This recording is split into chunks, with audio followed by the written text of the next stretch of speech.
প্রেমে পড়লে মানুষের মন ও শরীর শান্ত হয়। বিশেষ এক ধরনের হরমোন নিঃসৃত হওয়ার কারণে মানুষের নার্ভাস সিস্টেমকে পুনর্গঠন করতে সাহায্য করে। এতে ব্রেইন সেল তৈরি হয় যা স্মৃতিশক্তি বৃদ্ধি করে।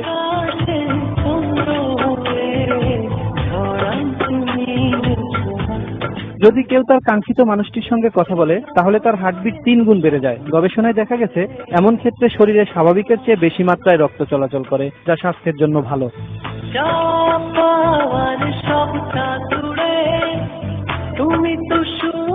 প্রেমিক যুগল যারা পাশাপাশি বসে সময় কাটায়, নিঃস্বার্থভাবে একে অন্যকে ভালোবাসে, তাদের দুশ্চিন্তা কমে যায়, হতাশা দূর হয়, মানসিক স্বাস্থ্যের উন্নতি ঘটে।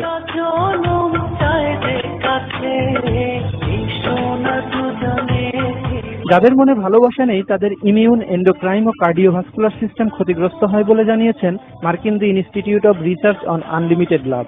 এছাড়া তারা একাকিত্বে ভোগে, যা অকাল মৃত্যুর আশঙ্কা 5 গুণ বাড়িয়ে দেয়। ভালো না বাসলে মনে ক্রোধ জন্মে, যা শরীরের জন্য ক্ষতিকর।